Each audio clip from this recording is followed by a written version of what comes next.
bawat pamilya, may isang handang magsakripisyo upang iahon ang kanilang mga mahal sa buhay mula sa kahirapan. Para kay Donna, ang sakripisyong iyon ay ang pagtatrabaho sa ibang bansa.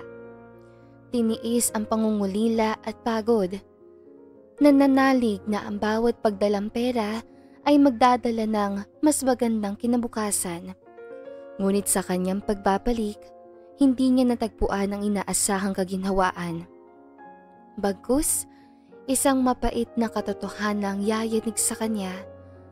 Mapapalitan ba ng pagsisisi ang kayabangan?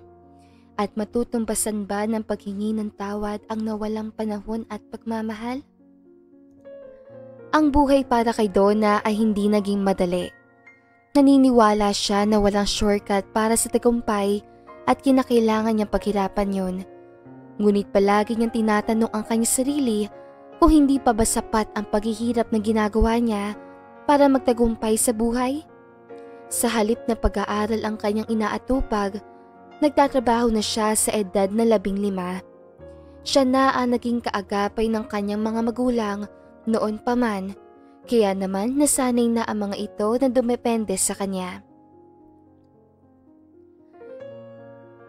25 taon na siya ngayon at halos mag-iisang dekada na siyang nagtatrabaho sa pamilya. Kahit papaano, ang buhay nila ngayon ay medyo magaan na kumpara noon kung saan naranasan nila ang mamalimos sa kalsada at maging pulubi. Ayoko nang maging mahirap! Sigaw ni Becca pagpasok sa kanilang bahay. Ano bang nangyayari, Ma? Tanong ni Donna sa kanyang ina na galit pagpasok sa bahay. Yung mayabang nating kapitbahay, kung makapanghusga akala mo naman may kayamanan.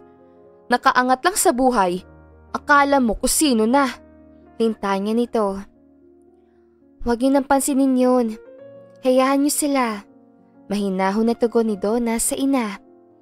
Hayaan? Alam mo ba na tayo ang palaging bukang bibig ng mga marites sa labas? Galit na sambit pa ni Becca. Kapag tayo yumaman, sasampalin ko sila ng pera. Giit naman na bunsong babae na si Bea. Paano tayo yaman kung ganyan ka mag-isip, Bea? Saad naman ng pangalawang anak na lalaki na si Kiro. Tama ang kuya mo, Bea. Sabat ni Donna. 3 silang magkakapatid. Si Donna ang panganay sa kanila. Ang pangalawa ay si Kiro na 10 taong gulang at ang bunsong si Bea na 10 taong gulang. Oh, bakit ang aga mo namang umuwi, Rodel? Tanong ni Becca sa asawa niyang si Rodel. Yung asawang lalaki na bago lipat siya sa malaking bahay. Sa kanya raw ang lupang iyon at pinaalis ako. Hindi raw pwede ang magtinda doon. Tura ni Rodel. Ano? Bakit ka naman umalis? Wala pa sila. Tayo na ang nauna roon. Galit na sagot ni Becca. Hindi naman sa atin ang lupang yun. Dagdag ni Rodel. Kahit na. Wala silang awa. Bakit hindi ka nalang hinayaan na pumesto roon? Hayaan nyo na, Ma. Tsaka, pwede tayong maireklamo kasi hindi naman natin lupa yun. Sambit ni Donna. Tama si ate, Ma. Maghanap na lang ulit tayo ng pwesto. Giit ni Kiro. Gusto nyo bang hayaan natin silang apak-apakan na lang tayo? Sawa na ako sa buhay na ganito. Bigyan nyo naman ako ng magandang buhay! Pagmamaktol ni Becca bago ito umalis. Araw-araw ay ganoon ang sitwasyon nila sa pamilya. Puro sigawan, pagkukumpara. Ano na, Donna? Ano bang balak mo sa buhay? Baguhin mo naman ang buhay natin. Turan ni Becca habang naghahapunan sila. Nagtatrabaho naman po si ate, Mama. Sagot ni Kiro. Oo nga. Sasapat ba yun? Yayaman ba tayo sa sweldo niya? Sarkastikong tanong ni Becca. Pagpasensyahan mo na ang mama mo, Donna. Ayaw niya lang nakikitang tayo ang palaging laman ng tsismis. Saad ni Rodel. Naiintindihan ko naman po kayo. Mahinahon na sabi ni Donna. Alam niyo ba, palagi na lang akong binubuli ng anak ni Aling Nelly. Kaya siya mahirap lang daw at darating din daw ang araw na hihinto ako sa pag-aaral katulad ni ate. Umiiyak na sumbong ni Bea. Tignan mo yan, Donna. Kahit ang kapatid mo na ang bata-bata pa ay naapektuhan na ng mga sinasabi nila. Ani ni Becca. Dahil sa pressure ay nagdesisyon si Donna na mag-apply papunta sa ibang bansa. Mabuti na lang ay mayroon siyang katrabaho na niyayaya siya magtrabaho sa ibang bansa noon na palagi niyang tinatanggihan. Kahit elementary lang ang natapos niya ay hindi magiging hadlang dahil marunong naman siya magsalita ng English. Gagawin niya rin ang bagay ni ito upang wala nang manghusga sa pamilya nila, upang hindi na maliitin ng kanyang mga magulang. Tss, yan bang anak ni Becca na si Donna? Mag-a-abroad daw? Diba, hindi nga nakapag-high school yan? Oo nga, siya nga yun. Pinagmamalaki pa talaga siya ni Becca. Hinaan mo naman, baka marinig ka. Mabilis sa pumasok sa loob ng bahay at nagsimulang tumulo ang mga luha sa mga mata ni Donna. Ma, bakit yun naman pinagkalat sa mga kapitbahay natin? May diin sa boses na tanong ni Donna. Siyempre, masaya ako para sa'yo, Donna. Hindi ba kita pwedeng pagmalaki sa kanila? Katwiran ni Becca. Pero ma, hindi mo na dapat sinasabi ang mga bagay na yun. Tura ni Becca bago tinalikuran ng kanyang ina. Mabilis sa lumipas ang araw hanggang sa makaalis si Donna papunta sa Abu Dhabi sa 2 buwan na paghihintay at pag-aayos sa mga papeles. Mag-iingat ka, ate. Nag-aalalang paalam ni Kiro kay Donna. Tawagan mo kami palagi. Sambit ng kanyang amang si Rodel. Huwag mo kalimutan magpadala, ha? Paalala ng inang si Becca. Noong araw na iyon ay napuno ng lungkot ang nararamdaman ni Donna. Ngayon lamang siya malalayo sa kanyang pamilya at hindi siya sanay. Ngunit kinakailangan niyang pilitin ang kanyang sarili dahil nakasalalay rito ang pagkakaroon ng magandang buhay. Pagkarating ni Donna sa Abu Dhabi ay hindi iyon naging madali para sa kanya. May pagkastrikto at maldita ang kanyang amo. Araw-araw ay mabibigat na trabaho ang ginagawa ni Donna. Sa mga unang araw ay nanibago si Donna. Mas mahirap ang buhay na natatamasa niya sa abroad kumpara sa Pilipinas. Kamusta ka dyan, anak? Tanong ng kanyang ama na si Rodel habang kausap niya ito sa kabilang linya. Ayos lang po ako, sagot niya. Nakapagpadala ka na ba, Donna? Tanong ni Becca. Hinihintay ko pa po ang amo ko, ma. Sagot ni Donna. Kamustang 1 buwan mo riyan, ate? Tanong ni Kiro. Ayos lang. Tipid na sagot niya dito. Nakahinga na maluwag si Donna na makapagpadala siya ng kanyang sweldo. Nagtitiwala siya sa kanyang ina at ama, kaya naman halos lahat ng pera ay pinadala niya. Alam niya kasi na marunong ito humawak ng pera mula pa noon. Mukhang pera man ng kanyang ina, alam niya na hindi niya yung gagastusin sa mga walang kwentang bagay. Sa paglipas pa ng ilang buwan ay unti-unting nasanay si Donna sa Abu Dhabi. Hindi naging madali ang buhay sa kanya at kahit sumasakit na ang katawan ay patuloy pa rin siya sa kanyang trabaho para lang may maipadala sa kanyang pamilya. Natuwa nga siya nang malaman na pinapaayos ng kanyang mga magulang ang bahay nila sa perang pinapadala niya. Ngunit, lingid sa kaalaman ni Donna ay taliwas sa inaasahan niya ang ginagawa ng kanyang mga magulang.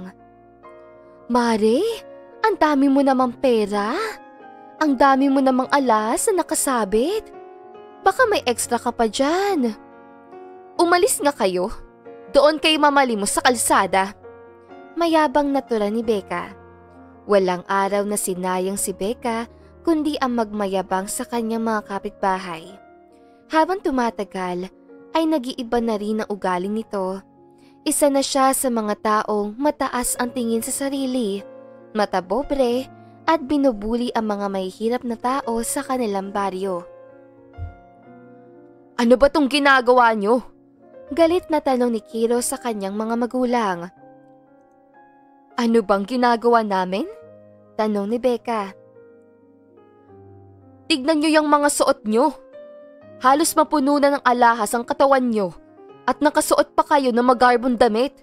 Turan ni Kiro. Wala namang problema, kuya.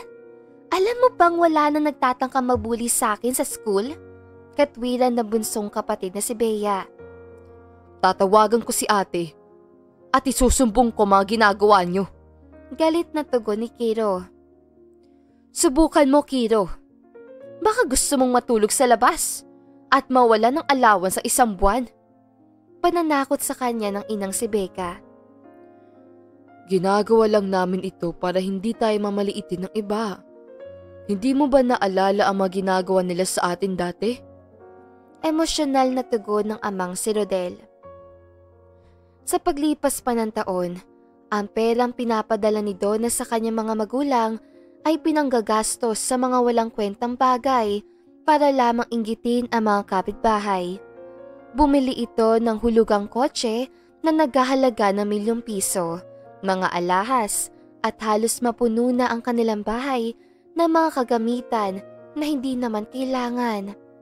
Habang si Donna sa ibang bansa ay nagpapakahirap at todo kayod. Ayos ka lang ba, Donna? Ilang buwan ka nang inuubo? Nag-aalalang tanong ng kasamahan ni Donna sa trabaho. Ayos lang ako. Pagod lang to at mawawala rin. Sagot ni Donna. 3 taon na siya sa Abu Dhabi at nag-extend pa siya ng 3 taon para naman mayroon siyang maipon sa kanyang sarili. Anak, kamusta ka dyan? Tanong ng amang si Rodel sa kabilang linya. Ayos po ako pa. Mabuti naman at nag-extend ka pa ng 3 taon, Donna. Nakangiting turan ng inang si Becca.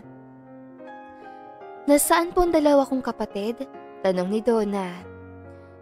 Busy sa pag-aaral si Kiyo. Kolehiyo na rin kasi at engineer din ang kinuhang kurso. Wag mo na tanungin kung nasaan si Bea. Nasagalaan na naman. O siya, sige na. Kailangan ko pang magtrabaho. Paalam ni Donna bago binaba ang tawag. Sa paglipas pa ng taon, ay lalong lumala ang ubo ni Donna. 1 taon pa sana bago matapos ang kontrata, subalit kinakailangan niya nang umuwi sa Pilipinas para magpagaling ng malamang may sakit siyang tuberculosis. Nahalata na rin kasi ng kanyang amo at pinag-medical test si Donna. Kaya gusto man niya na magpatuloy pa sa trabaho ay hindi na pwede dahil lumalala ng kanyang TB. Ubo rito, ubo roon, yan ang sitwasyon ni Donna. Siguro ay ito na ang resulta ng pagsasawalang bahala niya noon dahil ang akala niya ay normal lang na ubo ang kanyang nararamdaman dati. Hindi niya pinaalam sa kanyang pamilya ang kanyang pag-uwi. Gusto niya itong sapresahin, kahit papaano maliban sa kapatid niya si Kiro na tinawagan niya. Naisip niya rin na sapat na siguro ang 5 taon na pagtatrabaho niya sa abroad at maaari na siya makapagpahinga. Napagtapos niya na rin ang pag-aaral si Kiro at nagtatrabaho na ito sa US bilang engineer, habang si Bea ay high school na. Ate, buti na patawag ka. Uuwi na ako sa Pilipinas, Kiro. Sambit niya dito. May gusto sana ako sabihin, ate. May pag-aalangan na sambit nito sa kabilang linya. Matapos ang pag-uusap ay inihanda ni Donna ang kanyang bagahe. Bago umalis ay mayroon siyang isinulat sa papel at binalot yun sa envelope. Nanginginig ang mga kamay at tumutulo ang mga luha sa mata. Sakay ng taxi, bumaba si Donna sa kanto ng kanilang baryo. Bumaba siya, bit-bit ang maleta at nagsimulang maglakad papasok. Nang malapit na siya sa kanilang bahay, ay may napansin siyang taong gumagawa ng eksena. Umalis ka nga sa harapan namin. Naalibad pa rin kami sa pagmumukha mo. Pagtataboy ng isang babae sa isang pulubi. Hindi ba't sinabi ko naman sa iyong huwag ka na tumambay sa kantong to? Sambit pa ng lalaki. Anong tinitingin-tingin niyo dyan, ha? Sa halip na magtrabaho kayo, para naman maranasan ninyo maging mayaman. Sigaw pa ng babae. Hindi na lang yon pinansin ni Donna at nagpatuloy lang sa paglalakad, ngunit biglang napatigil sa narinig nito. Kailan ba kayo magbabago, Becca at Rodel? Nakapag-abroad lang anak nyo, ang yayabang nyo na. Pati ang mga pulubing walang ginagawa sa inyo, hinahamak at minamaliit nyo. Mayabang? Kami pa talaga, Sanya? Samantalang noon, wagas ka kung makapanghusga dahil mahirap lang kami noon, sabat ng babae. Hindi makapaniwala si Donna sa kanyang nakita. Ang nakita niyang umeeksena kanina ay siyang mga magulang pala niya. Doon ay naalala niya ang sinabi sa kanya ng kapatid na si Kiro. Pero hindi ako kasing yabang niyo ngayon. Nangahamak kayo ng ibang tao, nang mamaliit at naging pobre na kayo. Umiiyak na tawag ni Donna sa hindi kalayuan. Ang mag-asawang si Becca at si Rodel ay gulat na makita nila ang kanilang anak na akala nila ay naroon pa sa abroad. Donna? Hindi makapaniwalang banggit ni Becca sa pangalan ng kanyang anak. Mabilis at tumalikod si Donna at tumiretso papasok sa loob ng kanilang bahay. Ang akala niya ay maganda na ang kanilang bahay, subalit wala siyang makitang nagbago. Mabilis sa sumunod ang mag-asawa. Anak, nandito ka na pala. Nauutal na sambit ni Rodel. Donna, hindi ka malang nagsabi na uuwi ka na pala. Awkward na tumawa si Becca. Ano tong ginagawa niyo? Unang tanong na lumabas sa bibig ni Donna. Ano bang ginagawa namin? Maang-maangan na tanong ni Becca. Wala namang kami ginagawang masama, anak. Dagdag pa ni Rodel. Ano tong mga nakita at narinig ko? Nagmamang-maangan pa kayo. Umiiyak na saad ni Donna at pinipigilan ang pag-ubo. Anong nangyayari dito? Ate Donna? Biglang pagsupot ng kapatid niyang si Bea. Isa ka pa. Wala kang ibang ginawa kundi ang gumala at magsayang ng pera. Sa ugali mo pa lang, ay alam ko na ang mga pinaggagawa mo. Lintanya ni Donna. Naging ganito kami ng mama mo kasi pinilit nila kaming maging ganito, Donna. Sila ang lahat ng may dahilan. Umiiyak na sambit ng ama niyang si Rodel. Kung ganun, hindi na kayo naiiba sa kanila. Dismayadong sagot ni Donna. Alam ko kung paano maging mahirap, Donna. Ayoko sa mahihirap dahil nakikita ko sarili ko kung paano husga ng ibang tao at apak-apakan noon. Tugon ni Becca. Natatawang pumalakpak si Donna. At ngayon, kayo naman ang nanguhusga ng mga tao? Habang naghihirap ako sa ibang bansa para lang makapagpadala sa inyo? Ang akala ko pag uwi ko ay may maganda na tayong bahay. Pero ganoon pa rin pala nung umalis ako. Emosyonal na tulan ni Donna. Nasayang lahat ng pagod at sakripisyo na ginagawa ko ng 5 taon. Dagdag pa niya. Naintindihan ko naman kayo, ma at pa. Pero hindi niyo kinakailangan na gawin sa ibang ginawa sa inyo. Hindi ba at kayo na ang nagsabi na naranasan yung maghirap noon? Alam niyo rin ang pakiramdam kung paano husgahan, maliitin at apak-apakan. Paano na lang ang nararamdaman ng mga taong ginagawa niyo ng masama? Napayuko ang mag-asawa at hindi ito makapagsalita.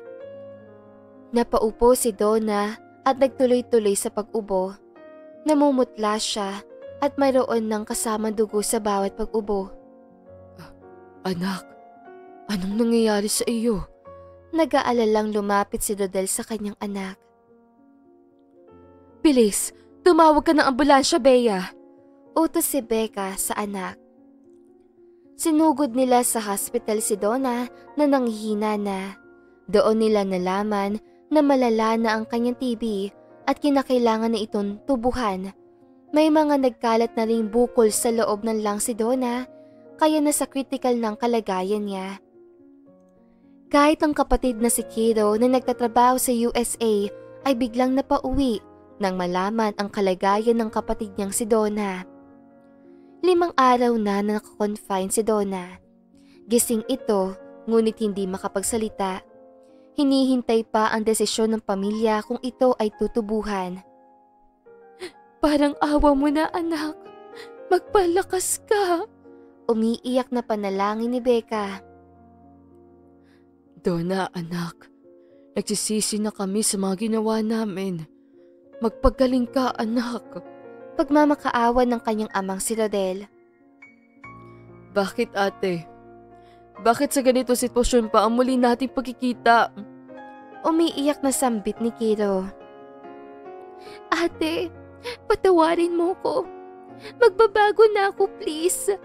Magiging mabait na ako. Umiiyak na ani ng kanyang kapatid na si Bea. Walang magawa ang nakahigang si Donna, kundi ang umiyak lamang. Maraming nakasabit sa bibig at ilong, kaya hindi siya makapagsalita. Napagdesisyuhan nila na tubuhan si Donna dahil ito na lamang ang tanging paraan. Ngunit dahil sa sobrang hina ay hindi iyon nakayanan ng katawan ni Donna at binawian din siya ng buhay. Walang ibang ginawa ang pamilya ni Donna kundi ang umiyak at magluksa noong araw na iyon. Labis ang pagsisisi ng mag-asawang si Becca at Rodel at si Bea. Lalo na noong makita nila ang liham na iniwan sa kanila ni Donna kung saan nakasulat doon na alam ni Donna ang mga pinanggagawa nila dahil sa kapatid niyang si Kiro na sinasabi sa kanya lahat bago umuwi sa Pilipinas. Nakasulat din doon na pinapatawad niya ang kanyang mga magulang at bumalik sa tamang landas dahil alam niyang hindi na siya magtatagal. Para itama ang pagkakamali na ginawa nila, ay bumalik sila sa dati nilang buhay. Lahat ng mga taong ginawa nila ng masama noon ay hiningan nila ng patawad at binigyan ng pera mula sa mga kagamitan at alahas na pinanggastosan nila dati. Napagtanto nila na hindi matutumbasan ng pera ang pagmamahal sa kanilang anak na si Donna at ang pagkakamaling ginagawa nila. Hinayaan nilang lamunin sila ng kasakiman at galit, kaya naman nagawa iyon ni Becca at Rodel. Maging leksyon sa atin na lumingon sa pinanggalingan kapag may narating na. Hindi yung pagmamayabang at pang-aabuso dahil sa pera. Huwag nating hayaan na baguhin tayo ng pera. Alalahanin natin ang ating pinagmulan upang manatili tayong mapagpakumbaba. Ang kayamanan ay dapat gamitin sa pagtulong sa kapwa, hindi sa pagmamayabang o pang-aabuso. At dito na nga po nagtatapos ang magandang istoryang ito. Maraming salamat mga kakwentuhan! Huwag niyong kalimutang mag-like at subscribe at pindutin na rin ang notification bell para lagi kayong updated sa ating kwentuhan. Hanggang sa muli, paalam!